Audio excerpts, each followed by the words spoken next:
తెలంగాణలో ఎండలు దంచి కొడుతున్నాయి. పలు జిల్లాలకు ఐఎండీ ఎల్లో అలర్ట్ జారీ చేసింది. కరీంనగర్, ఖమ్మం, మహబూబాబాద్, మంచిర్యాల, వరంగల్, హన్మకొండ, పెద్దపల్లి జిల్లాల్లో గరిష్ట ఉష్ణోగ్రతలు నమోదయ్యే అవకాశం ఉందని ఐఎండీ తెలిపింది. 44 డిగ్రీలకు పైగా ఉష్ణోగ్రతలు నమోదయ్యే అవకాశం ఉందని సూచించింది. హైదరాబాద్లోనూ 44 డిగ్రీలు నమోదయ్యే ఛాన్స్ ఉంది. 8 జిల్లాల్లో హీట్ వేవ్ హెచ్చరికలు జారీ చేశారు అధికారులు. మధ్యాహ్నం వేళల్లో బయట తిరగొద్దని ఐఎండీ సూచించింది. జూన్ 1 నుంచి వర్షాలు, ఈదురుగాలులు వీచే అవకాశం ఉందని ఐఎండీ తెలిపింది.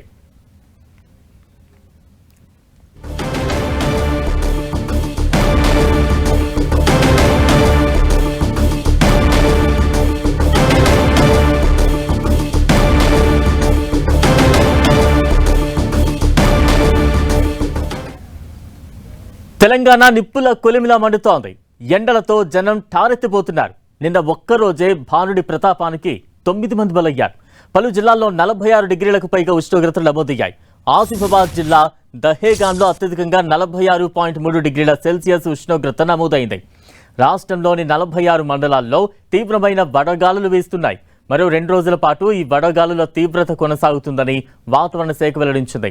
జూన్ 1వ తేదీ తర్వాత ఎండల తీవ్రత తగ్గే ఛాన్స్ ఉంది. రోజు రోజుకు ఎండలు ముదురుతుండటంతో జనం ఇళ్ల నుంచి బయటకు రావాలంటేనే వణికిపోతున్నారు. ముఖ్యంగా 10 జిల్లాల్లో ఎండలు ఠారెత్తిస్తున్నాయి. ఉష్ణోగ్రతలు 45 డిగ్రీల మార్కును దాటి దూసుకుపోతుండటంతో జనం ఉక్కపోతతో అల్లాడిపోతున్నారు. నిర్మల్ జిల్లా ఖానాపూర్లో 45.6 డిగ్రీలు, జగిత్యాల జిల్లా ధర్మపురిలో 45.4 డిగ్రీలు, సూర్యాపేట జిల్లా మునగాలలో 45.4 డిగ్రీల చొప్పున ఉష్ణోగ్రతలు నమోదయ్యాయి. అలాగే ఖమ్మం, మహబూబాబాద్ జిల్లా డోర్నకల్, ములుగు జిల్లా వెంకటాపూర్, వరంగల్ జిల్లా సంగెం ప్రాంతాలలో సైతం రికార్డు స్థాయిలో 45.2 డిగ్రీల సెల్సియస్ ఉష్ణోగ్రత నమోదైంది. ఈ భారీ ఉష్ణోగ్రతలకు తోడు తీవ్రమైన వడగాలులు తోడవడంతో రోడ్లన్నీ మధ్యాహ్నం వేళ జనసంచారం లేక కర్ఫ్యూను తలపిస్తున్నాయి. ఎండల తీవ్రతతో వివిధ జిల్లాల్లో నిన్న వడదెబ్బతో 9 మంది చనిపోయారు.